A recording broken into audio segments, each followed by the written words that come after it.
Yes, welcome in to the camp.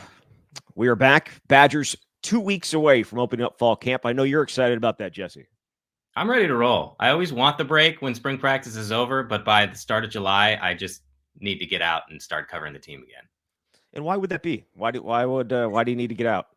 I don't do well just kind of sitting around. I get antsy. It's my personality. So no shade anywhere else. I got you. We are excited for that. Obviously, Big Ten Media Days are next week. The Badgers going to be taking part in it on Tuesday. It's 3 days this week, or I should say it's 3 days this year because there's 18 teams. Badgers, one of the 6 teams, are going to be taking part in the first day next Tuesday. So we'll have a ton of content coming from that. And then obviously, as I said, fall camp starts the next week, though Wisconsin will have its local media day the day before they go down to Platteville. It is in Madison, right? Yes. Okay, good.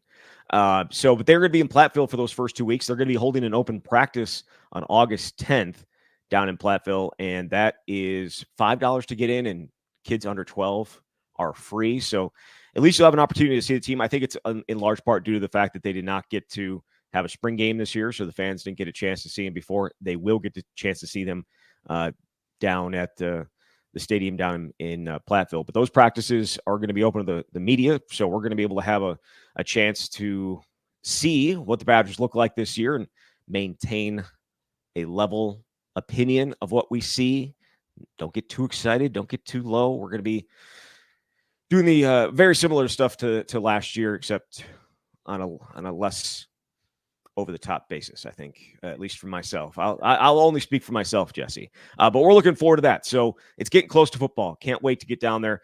We are also going to be joined here later in the show by Wisconsin's offensive line coach, AJ Blazek. We had a good time with him, about a half an hour chat with him about a ton of stuff. Obviously, very, very big summer for the Badgers on the recruiting trail, but especially him and some of the guys that he played a role in landing. And I know it's an overall program and an overall department thing of making it happen, but he certainly was at the forefront of it along with a number of other people. So excited to chat with him. Make sure to check that out. I guess, I mean, it was a big day yesterday. Big day yesterday, not just because we got to talk to AJ Blazek, but EA football came out. And EA College Football 25 came out. And I know this is going to be kind of like people talking about their fantasy football team. Like no one really cares about your other team. But I feel like since we talked about it in lead up to it, I at least have to mention it. It was certainly exciting to turn that game on for the first time and see it all pop up. And then Nebraska returned the opening kickoff against me for a touchdown, and the controller almost went through the TV. I'm just saying that. I'm just going to be honest with you. It brought me back. It was good to be back. It was good to be back with that anger of just like, are you serious? I've never had a kickoff return against me in my entire life, and they do it on the first time I turn the game on. So that was great. But a few Wisconsin notes. Tyler Van Dyke has like a 95 throw power. He just tosses the ball over the place. If he had 642 yards last night in the game for me. If he's doing that, Wisconsin's going to be in good shape. None of the three. I'm talking about some of the bad stuff here, Jesse. First, not the Tyler Van Dyke part. Obviously, that's great, but none of the three true freshman running backs are in it, so you don't get to play with any of those exciting guys. For some reason, Kamoi Latu also not in the game. They did Leon Lowry very dirty. They made him a 72, so that needs to be fixed. And there are going to be updates to these rosters, right? There's going to be updates, and as the season goes along, guys will be added and guys will improve. And there were just a few times that it's just like, really, I don't see that. So he got done dirty. The offensive line did not. I mean, they are a really good offensive line. It's just not very easy to run on this game right now. So I'm still messing around with it. I know you haven't said a single word about it because you haven't played it, but it was 11 years in the making, and it was. I think it was worth the wait. I've read everything about it. The Athletic has covered it like it's a Super Bowl, and understandably so, since it's the offseason and college football is the video game part for a certain generation, which is our generation and a lot of others, was a big deal. So I know that the gameplay is really good. I would ask, are you playing on the easiest setting? I mean, how does Tyler Van Dyke throw for more than 600 yards, and how does Nebraska return the opening kickoff? Are you on the medium setting, hard setting? Where are you at? So I have not played a ton of Madden in the last 10 years. Like Madden used to be Madden and college football, I would play them both. But for like the last 5 or 6 years, I haven't really played Madden at all. So it's like a whole new game to me. But either way, when I started it up, I put it on All American level, which I believe is I think it's the second highest level. I think there's one more level above it. I didn't want to play it on the easy level. I wanted to give myself a challenge, and of course, I did. And Nebraska beat me 42-41 on the. It was just a play now type of situation where you just play the game right away just to see what it looks like. You want to know why Tyler Van Dyke threw for 642 yards? His name is Quincy Burrows. And Quincy Burrows has 96 speed in this game. So send him deep. And the game was against the equivalent of South Dakota. So it was like an FCS opponent. And Quincy Burrows a little too fast for him. I still only won that game by 3 points. The defense is not easy in this game whatsoever. They throw the ball over the place. It's like pinpoint accuracy all the time. They have success running it. Either way, Quincy Burrows is fantastic in the game. Will Pauling is really good. Trechka Kahuna is underrated, but I put him in there anyways just because he's going to play a ton this year, and I, want to see it. They have some really good receivers in the game, and Quincy Burrows, you can just sit on, fly routes, and he just burns right by guys. And so, yeah, that's how Tyler Van Dyke threw for a Wisconsin record, 642 yards, nearly doubling up the previous record. No, I'm kidding. But it's a fun game to play. It's a fun game to play, and looking forward to continuing to do that as we go through it. But that said, we can talk, unless you have something else you wanted to ask. No, I don't have any questions. I look forward to seeing it in person. And I'm glad that they do updates throughout the season like that. That was one of the more frustrating things from the older versions. If you knew something was wrong, it was just wrong forever. And now, okay, Darian Dupree's not in the game. Dylan Jones isn't in the game. But hypothetically, let's say they crack the rotation and they're contributing.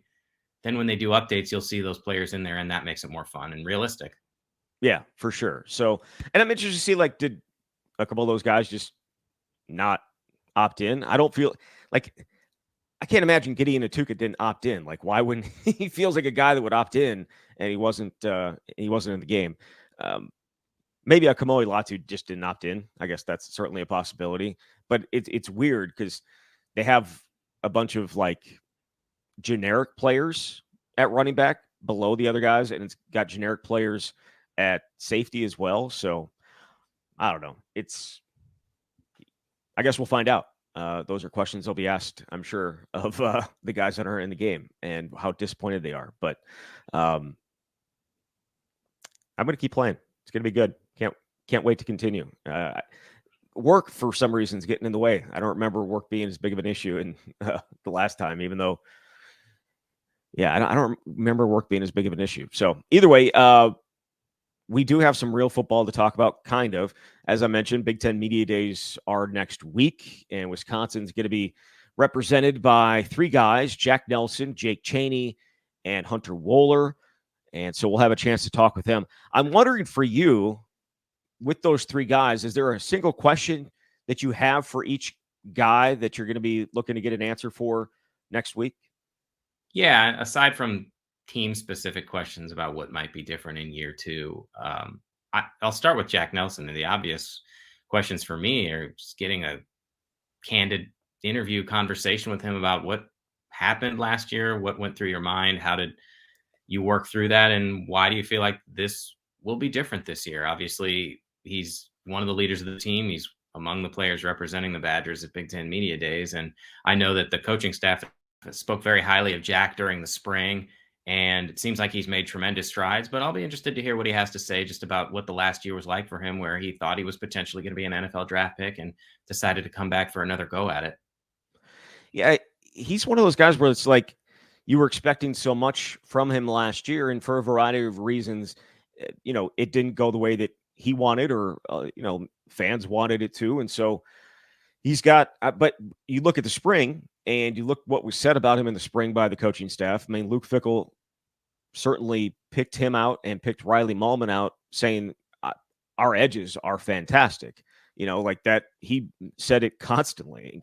And the officials weren't there every single day. They weren't throwing flags every single day. So you don't necessarily know, but like there were very few pre-snap penalties, I thought, on the offensive side of the ball for much of the spring. And that was really such a huge part of what went wrong last year. And you'll hear from AJ Blazek coming up here, but I thought it was interesting to hear him talk about confidence as well, and him say, when it comes to a guy like Jack, knowing that you're one of the best and believing that you're one of the best and playing that way, and maybe there might have been a confidence issue once some of that stuff started to happen. Maybe the Washington State game gave him a little pause and maybe took a little bit of a hit to his confidence in what he's actually able and capable of, because I think we believe, like, physically, he's definitely capable of being a top line starter in the Big Ten and being one of the better left tackles in the Big Ten, and then having a shot at the NFL. And you just wonder if confidence was a problem.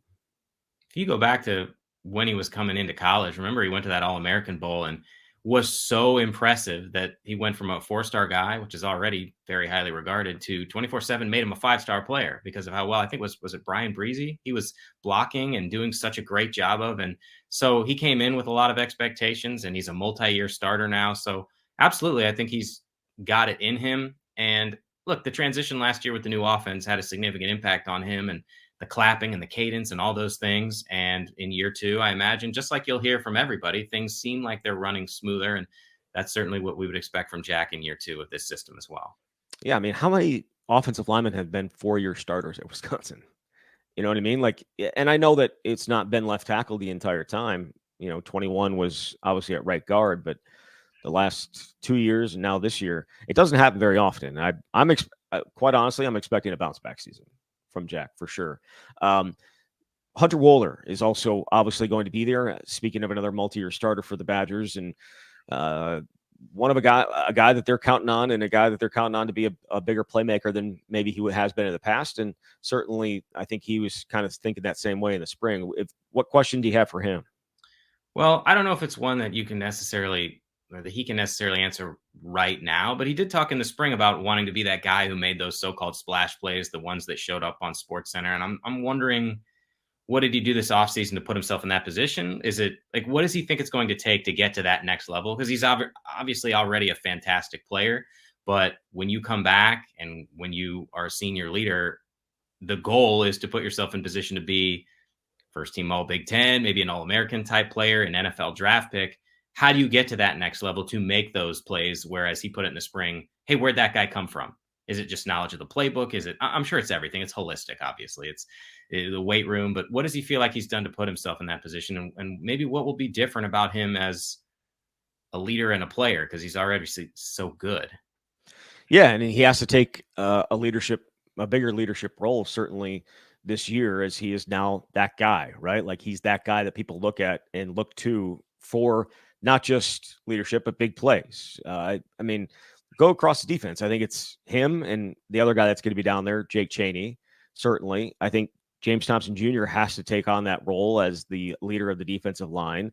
I think a guy like Daryl Peterson has to ascend and take a bigger role at outside linebacker. And then certainly Ricardo Hallman and what he did last year makes it kind of like a guy that you look at. I mean, there's a reason he's the top rated guy in college on the Badgers roster for CFB EA Sports Game. So, but you know what I mean? Like, there are guys that you are expecting to be bigger voices and bigger presence than maybe they have been in the past because of their age and what they've accomplished. And Hunter Wohler certainly is up there. The other guy, as I mentioned, that's going to be down there is Jake Chaney.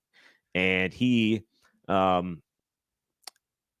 you would hope, he's going to have a bigger role than the guy that went down there last time. Throughout the entire season. Obviously, last year, Muma Jongmeta was one of the guys who went down there. I feel like Jake Chaney is going to have a consistent role this year, but inside linebacker is stacked. What's the one question you got for him?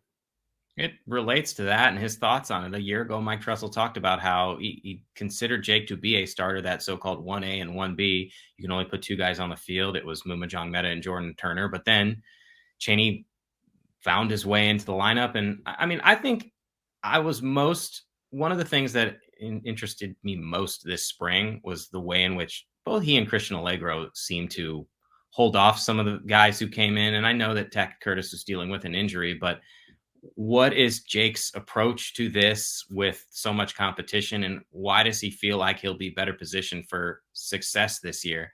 Because I'm with you. I think he's going to be really good this season. He can do a lot of the things, obviously, that the previous staff wanted out of the linebackers, but also what this staff wants as well. So he's got a lot of firepower at inside linebacker.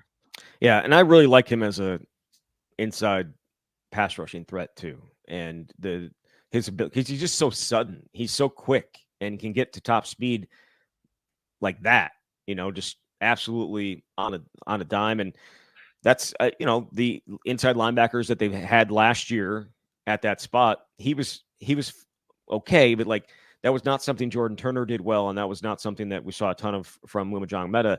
The athletic ability and the quickness and all that stuff that comes along with it is certainly increased at that position this year. And that doesn't necessarily mean that they're going to be better. I have concerns about holding up against the run at times, especially if you're going to be some smaller guys.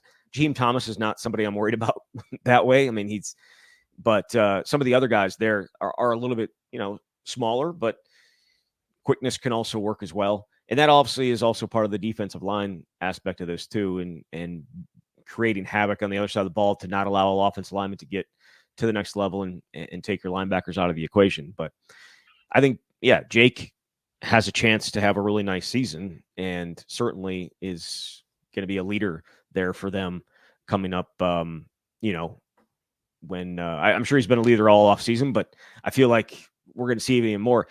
Jaheim Thomas is another guy that I thought really stepped up as a leader. You go back and look at Squat Fest and some of the things that were happening there and just the excitement around it. He seemed to be right in the middle of it. All right, let's get to our interview with AJ Blazek. We had a chance to sit down with him for about a half an hour and talk about just a myriad of different things that I think are interesting, and just not just obviously recruiting, but also what this line could look like this year.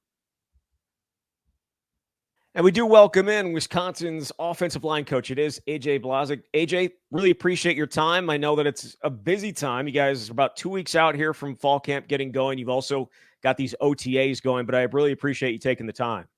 Yeah, definitely. It's a good time to catch up. Appreciate you guys. So, I wanted to start. We're going to get into the line that is here now and some of the stuff that's going to be happening this upcoming season. But I want to go back to June, because June was a heck of a month for you guys on the recruiting trail. And I know we can't talk about specific players. We can't name guys, but what you guys did in the month of June was just really, really impressive. I'm wondering for you, and, including the last one or the latest one which was Hardy Watts. We had an opportunity to chat with him, but just overall, in terms of what you guys did in June, why were you able to do that? How did it all come together? And why were you guys so successful? Well, I think, and since I hit the ground running in January, I know Fick and Pat and Max, and they know what he's looking for. They've been together a while, so there's a routine there. There's a kind of a trust factor on that end. They're confident, and so they go 100 miles an hour, and they give us exactly what they need. And so starting way back in the beginning of the spring for me as the new guy, the list, the names, and then you got Casey, you got the rest of that was a recruiting staff at the time. And, I think Casey, the best part for me, kind of selfishly, is Casey had always had that affinity for the linemen and had known those guys pretty well. And some of them been on campus, some of them hadn't through the process. But it was easy to get on the right guys, the Wisconsin guys, build relationships. And, I've been a couple different places over my career that have the kind of the blue collar mentality, gotta love to work, gotta love to train. And if you don't, it don't matter how good a player you are, you're not going to really fit in the culture. So knowing that, I think probably on my end over the years of my outside view of Wisconsin, but guys here having lists, having names, our targets were zeroed in on pretty quick and gave us a good chance. AJ, what would you say your personal approach has been? You mentioned that it kind of takes a village to pull this off in terms of recruiting a class or a position group, but what was your approach from the time you got to Wisconsin to try and learn about the offensive line, but also sell all of those things to prospective recruits?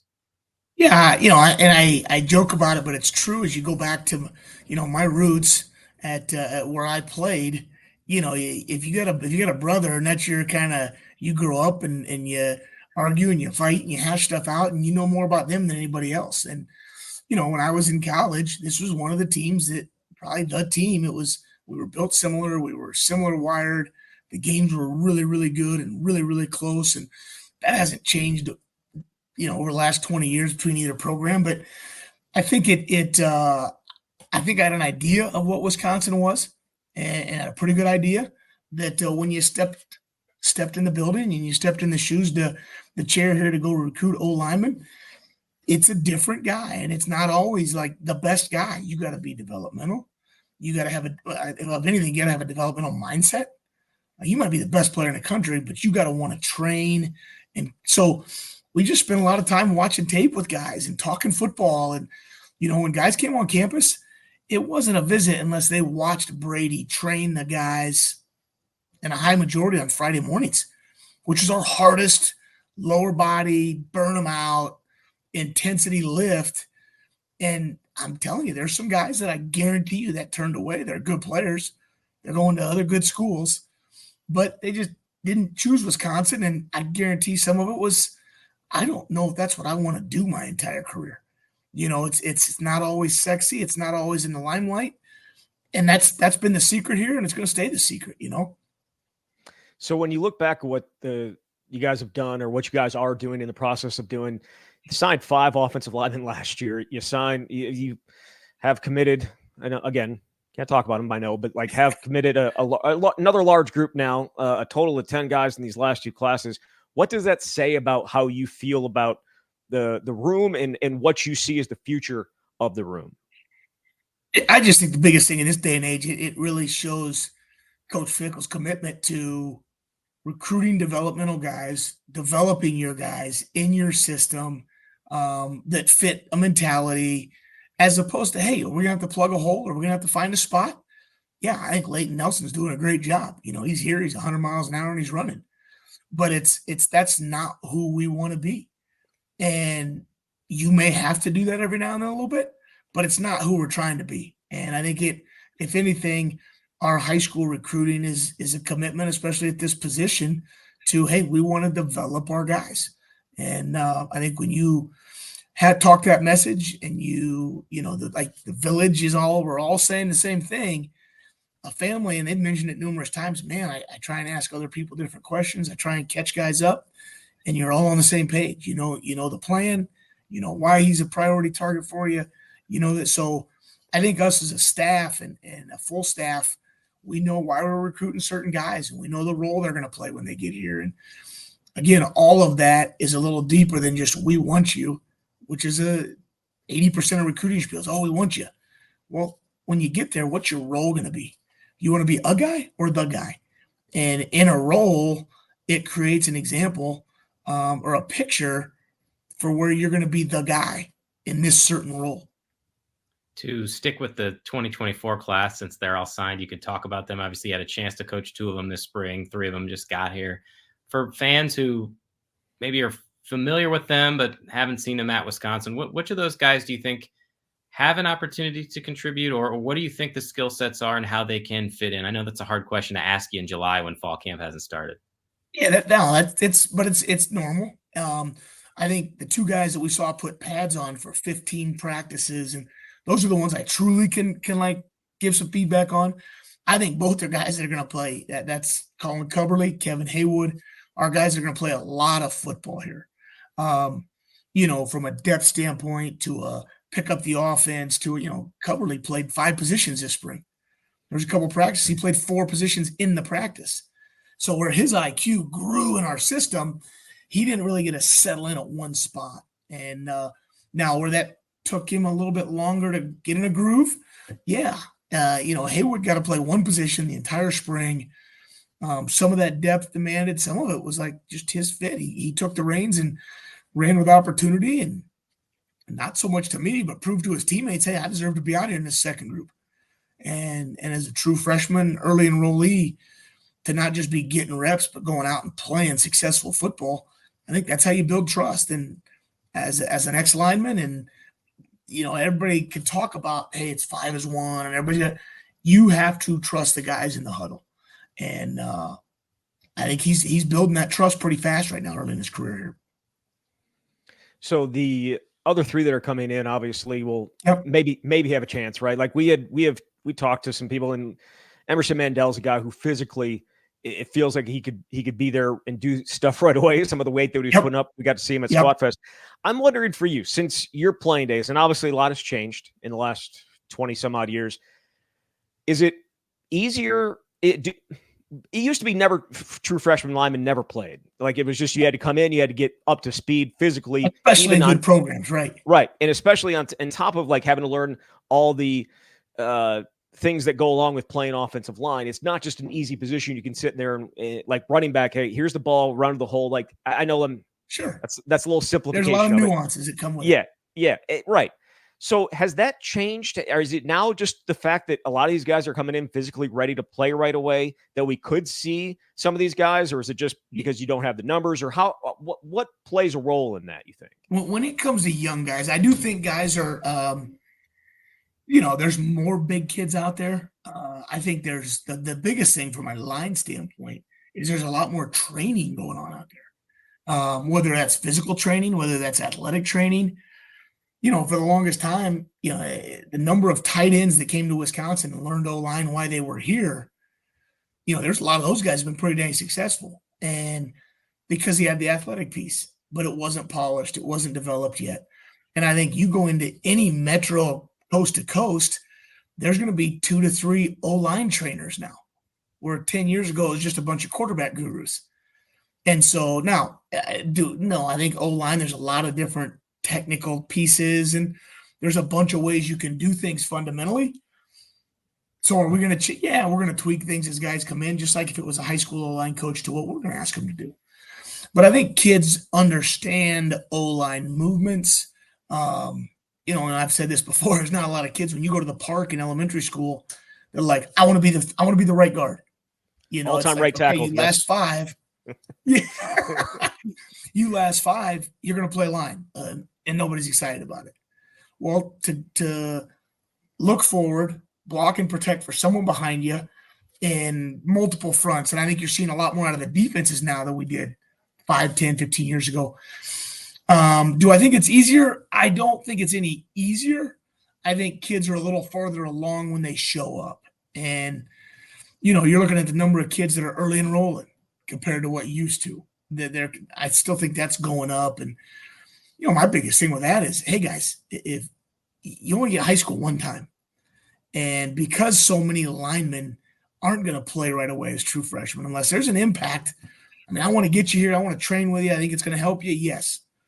But if you got a chance to win a state wrestling or basketball title or a spring sport title, baseball and track, throw the shot put, go wrestle for your last time, because you're going to have plenty of time to just train football. But, you take a guy like Ryan Corey has shown an extremely high football IQ. Derek Jensen, very heavy-handed, plenty of room still to develop, but you could tell he's trained the last 3 and 4 months ready to get here and get to work. And then Emerson does some super athletic, freaky things that coming out of a triple option, hand in the dirt, there's some nuances that have gone to, hey, mixing up 2 and 3 point stances. And that stuff changes your game. And if you think, you slow down a little bit. So the faster they can get comfortable, it'll make, this fall camp a heck of a lot more interesting. Now that you've had a little time to evaluate those 15 spring practices, and what do you think you achieved in your first spring? And what were some of the areas that you left feeling those 15 practices feeling like you wanted to see more of? Yeah. Well, I think the biggest one is you always look at where we can improve first.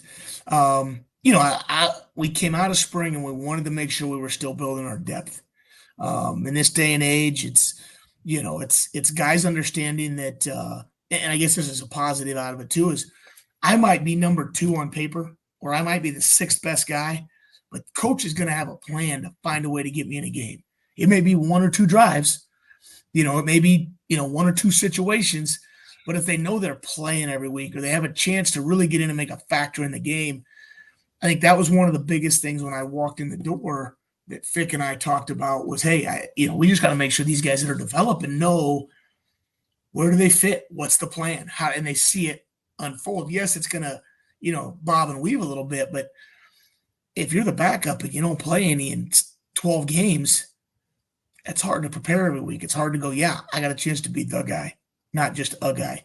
And, I think that's the biggest thing is we've been able to paint the picture and guys see where they can fit. Guys know where that window of advantage and opportunity is going to be, that they're ready to seize it. And, that's into the summer and fall camp. You got to go earn that and prove it. But I do think we're going to build a little bit of depth.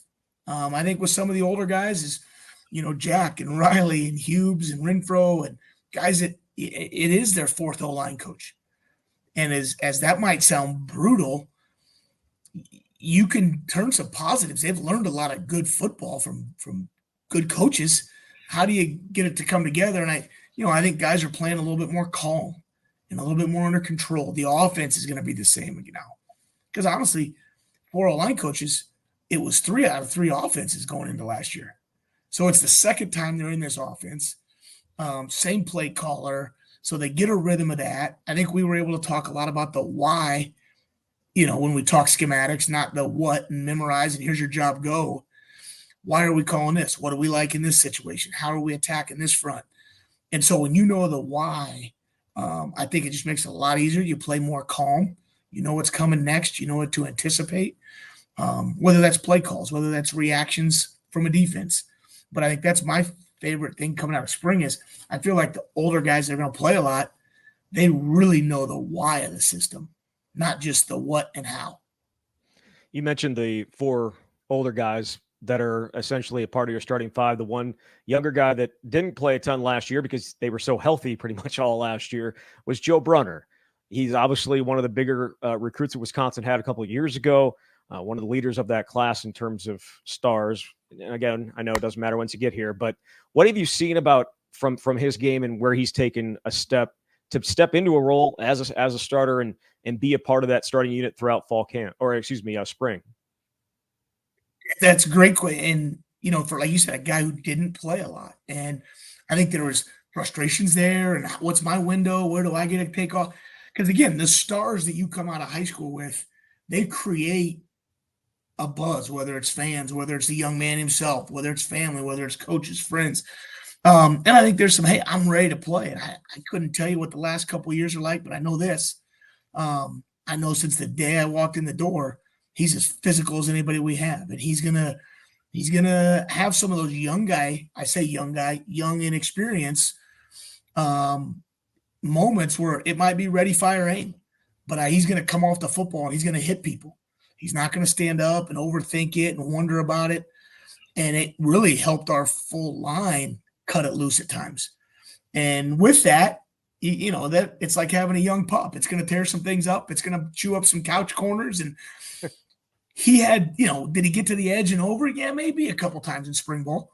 But that was part of his development, was playing with some poise, playing under control, and balancing it. Now dial back. Hey, you got 72 of these snaps, big guy, not 12. And that doesn't mean take any off, but how do I really regulate? And that was one big thing he worked on and did a heck of a job this spring and came out, and this summer's been very he can run at a real high temperature, but keep it even keel and not go too much, Well, I mean, it was one of the highlights of spring, him having to go around and do those laps after getting into it with Leon Lowry and them trash talking as he was going through the defensive side. Yeah, we loved it. It's a learning curve. And when we were all kids, did your parents get mad at you sometime? Yeah, obviously. Yeah, they don't not love you. They don't not want to coach you. And so that's what's been fun is I think when you go through some of that, I think kids initially go, well, this guy's new. He doesn't like that. We've been able to spend a lot of through that stuff, through the hard stuff is where you get close. And we've been able to form a really good relationship. And one of the other guys who's going to be a leader this year is Jack Nelson. He's one of the players representing Wisconsin at Big Ten Media Days next week.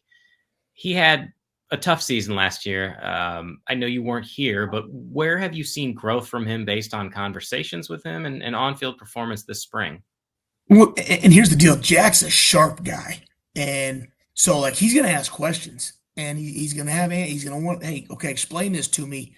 And when he knows the why, he plays really loose. And I'm still trying to get him because athletically and, movement wise, he has a very, very high skill set. And to get a guy to trust that might be a negative of multiple coaches over the years, and a guy gets in a certain way to run a technique. That I think my biggest thing with Jack was, hey, let's just calm down and play. You're as good a player as there is in the league. I believe that. And getting a kid to truly believe that themselves is the hard part because they got to see it. But he's a talented young man that really sharp, really physical. A lot of your athletically talented guys aren't always the most physical. And his mix there is really good. So I enjoyed watching that. I enjoyed watching Jack kind of calm down a little bit. I know everybody loves to talk about the snap counts and all the different part of that. He's ramped up and ready to go. But it's situationally, we gotta play with some poise. And same thing with what we talked about with Joe, is when a guy can play in rhythm, he could get at a high operating speed and hold it. Not up and down, not excited for a situation, but really get to that high operating speed. And I think that's what Jack took the biggest step on, was just his poise this spring and how you play. Injuries have been such a talking point around Jake Renfro. Obviously, the injury he went through at Cincinnati, and then he had to deal with the injury last year. And what word is that? Did you say? Injury. We don't even talk about that word. Nothing happens. Yeah, that's kind of the karma thing. But go ahead, I got you. Right. Okay. Sorry. I'm just wondering where he's at physically, because obviously he got through spring ball and took part in all spring ball, and we saw him putting up some weight at Squat Fest. I'm wondering where he is at physically, and how good you feel about where he's at right now. And if you want to knock on wood while talking about him, you're more than welcome to. Yeah, he has done this. He's an extremely physical kid. He's extremely prideful. I mean, he wants every rep to be perfect. I think the fact, you got a guy like Kerry Kadenko who's right there in his hip pocket that is going to push a guy to show up every day. And those two have a great relationship, but Kerry's playing really good football. And it's, hey, I got to show up and go. There is no off day. And not that a guy ever even thinks like that, with Jake's mindset, but it can creep in at times. And with good players around and the depth that we're starting to build a little bit, and the guys in that room and what they're putting on tape, he's done a heck of a job. He shows up every day. He don't even think about that stuff, because the minute you start worrying and protecting, not good things happen. And so he goes 100 miles an hour. We talk about playing. He uses athleticism to his strength, but we talk about, playing active. Just be active when you play. And if you're moving, a lot of the time, good things are going to happen for you.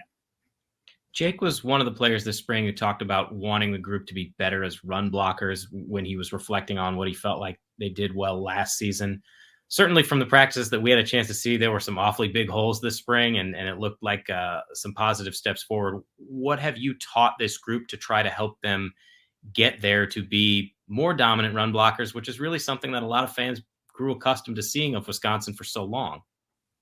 I think the biggest one is just, knowing that, hey, we got a guy in here that wants to, we want to put our face on blocks, and we want to melt people and dent line of scrimmage. And there's a vocabulary that goes with kind of how you're going to block and a style of play. And this room, between how Brady Collins trains them all year, between the awesome defensive line that they get to train against, those edge guys, the young and old, new and old, the interiors, JT, and the guys we see in the D-line every single day. I mean, iron sharpens iron a little bit, and so you got to remind them, hey, you're going up against some of the best guys in the country. That I think a name or a logo, a young guy like a Brunner, or some of the guys that might be playing a little more, could still have a little bit of wow factor. And I think you just got to trust yourself. It's like we talked about with Jack. You're one of the best athletes out there. You're physical as anybody's going to play. Trust who you are. And we talk a lot about physicality, and we talk a lot about, really mentally tough people. You got to like doing hard things and understand you're not going to win everything you do. You're not going to win every rep. You're not going to win every drive. But the minute you start thinking that, well, I lost that last one, well, bad things are going to happen again. So it's about having a mindset and being able to reset and reload. And with these guys, that they've all come from successful backgrounds. They believe in this program. It's been successful. And it's going to stay that way because it's just a standard in how you have to go to work. And I think when we work, we're going to run the rock first. And I don't care if it's 12 personnel, 11 personnel, 10 personnel, 52 personnel. We're going to, when we get run plays called, it's on our shoulders. Nobody else. There's not a defense. We got a couple schemes we talk about. Hey, what defense is it good against? All of them. And it's just a mentality that you got to at least approach things that way.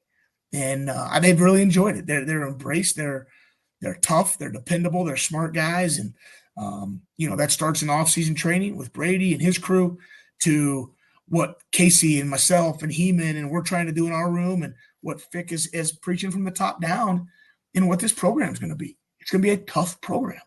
And I think the guys really have embraced that. We've asked you about a number of guys. Is there anybody that we haven't asked you about that that has stood out to you or you wanted to mention? I mean, we've talked about a lot of them.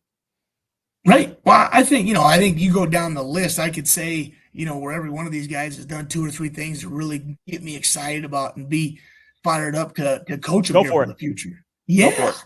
Well, you go down the list. Just guys that pop out that don't get talked about a whole lot is, you look at Kerry Kadenko. Kerry's a guy that came in here as a walk-on, earned a scholarship this spring, is a guy that just shows up every day. He's a legacy. His family's been here. Wisconsin's important. Education's important. Being physical up front's important.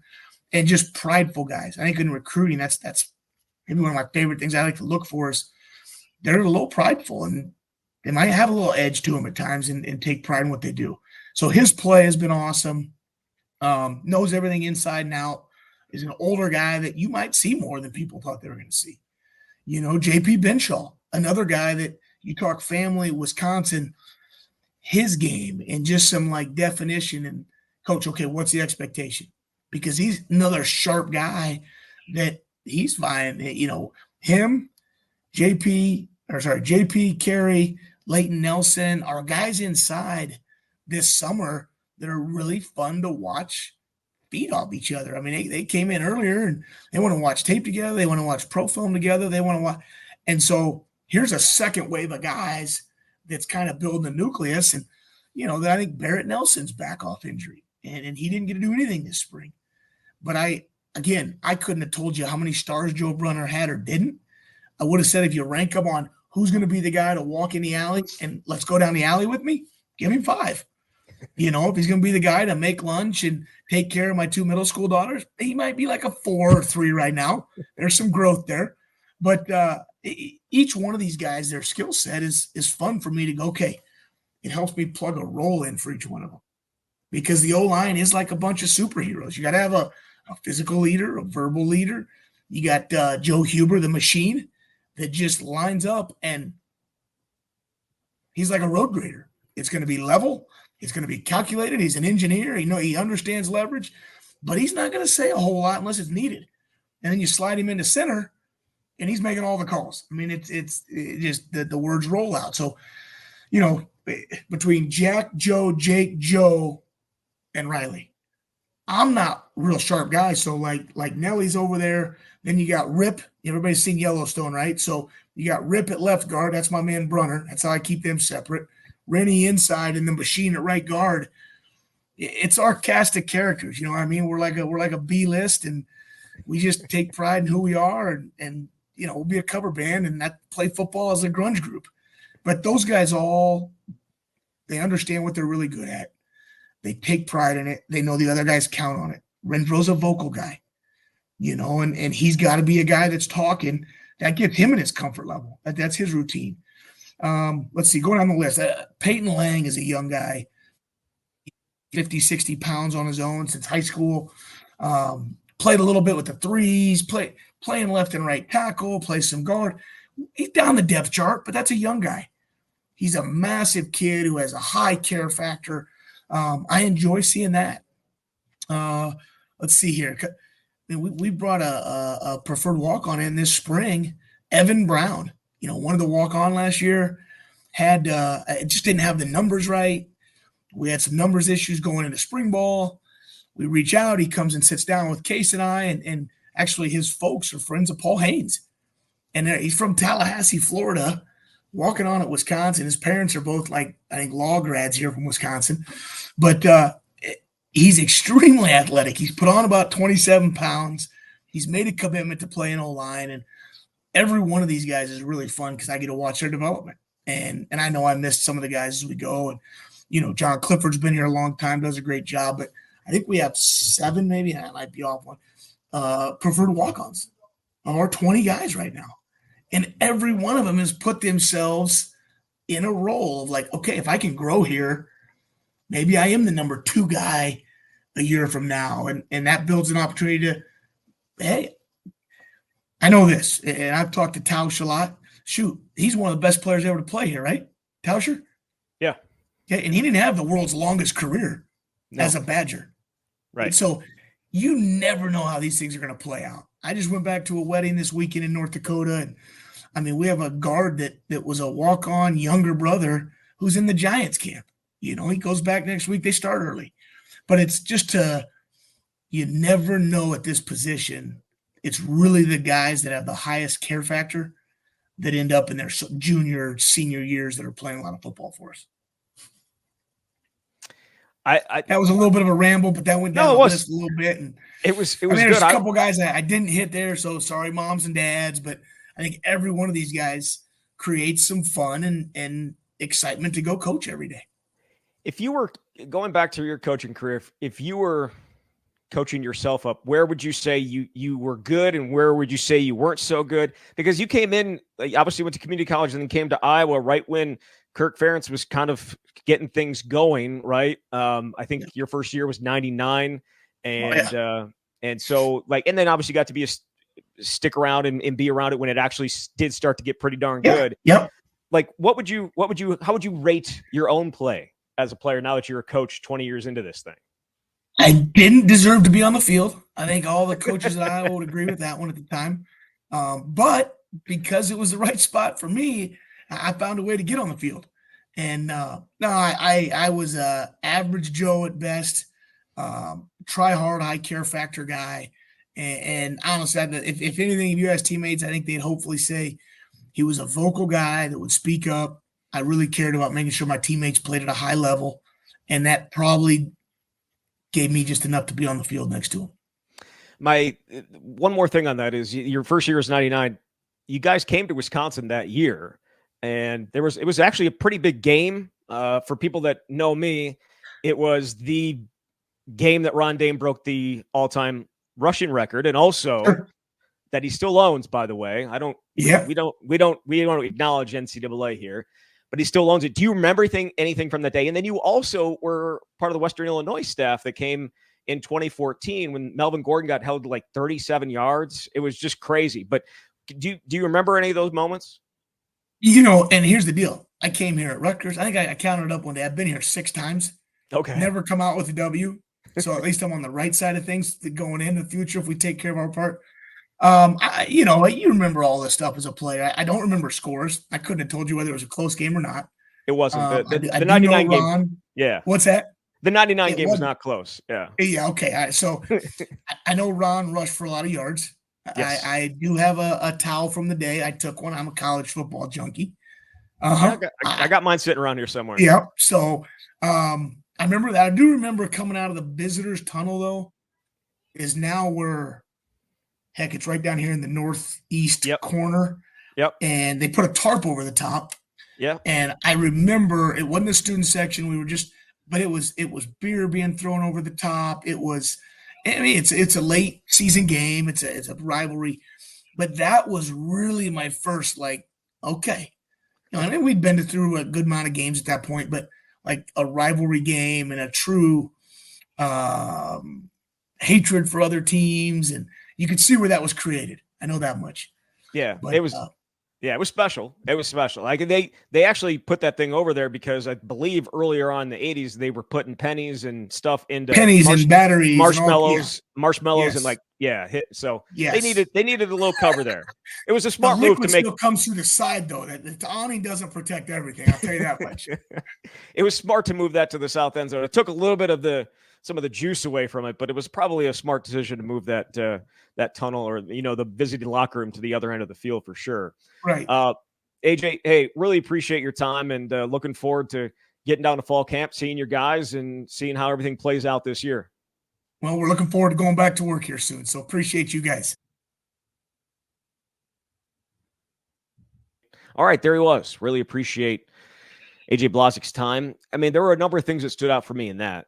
Certainly, the idea of wanting to be physical and talk about physicality, but also being mentally into it and wanting to have guys that are not just going to allow one thing to, or one lost rep to knock away their confidence and knock away what they think they can do. You want to be able to think, you want to know that you're going to win every rep, but no, you want to think that you're going to win every rep, but know that that's probably not going to happen. And you're going to still come back on the next one. But him as a recruiter, I don't know that anybody necessarily expected that after, I don't know that he had a huge reputation coming in as this ace recruiter, but what he's done so far has just been amazing. Yeah, they went 3 for 3 on bringing an offensive lineman during official visit season who were uncommitted, and then getting those commitments. And obviously Hardy Watts, Logan Powell, Nolan Davenport, and now they've got a 5-man class to follow up the 2024 class that was a 5-man class. So Blazek would be the first to tell you, as he did there, that it's not just about him. It is a total team effort, but he's the guy who's in those meetings, and he's the one who is around them more than anybody else. It feels like this is the hire that they needed at this time. And of course, time will tell, but this is the 4th offensive line coach they've had in as many seasons. We know that Jack McNeil Jr.'s hire did not work out, but you like the positivity. You like what it seems that he's teaching this group. And he also has this innate understanding, having played at Iowa, having seen Wisconsin up close, of what Wisconsin football, especially as an offensive line, is supposed to be about. And we've all been waiting for this to be what we remember the Badgers being. It's been at least 5 years since there's been an offensive line that you could really hang your hat on at Wisconsin. And the talent, it feels like, is there. And now they're in the process of, like you said, building confidence, but creating enough depth that if something should happen, you've got some very talented players waiting in the wings. Yeah, it's an interesting group. And I think that was one of the questions coming out of spring was depth-wise, like how can they build that up? Because you feel pretty good about the top 5 and maybe even the top 6 with JP Benchwall and what he can offer up in terms of the guard spot. And maybe there's still competition for a starting spot. You know what I mean? But I really think it's going to be about the developing depth in Barrett Nelson, Leighton Nelson, Can the young guys, Kevin Haywood, are they comfortable enough putting him in there and playing him early? Like those are some of the questions I think that we have for the offensive line. Also, obviously, good to hear that Jake Renfro is feeling good, and hopefully for his sake that stays the way. I know he got a little upset with me at mentioning the word injury when it came to Jake Renfro, but that is part of his story, and hopefully he's past that for his sake. So looking forward to seeing those guys down at fall camp. Again, just 2 weeks away, and we can't wait to get down there. We'll again be down at Big Ten Media Days next week and have a ton of content coming as well. Jesse, thank you very much. Thanks, Zach. All right, there he is, Jesse Temple from The Athletic. You've been listening to The Camp.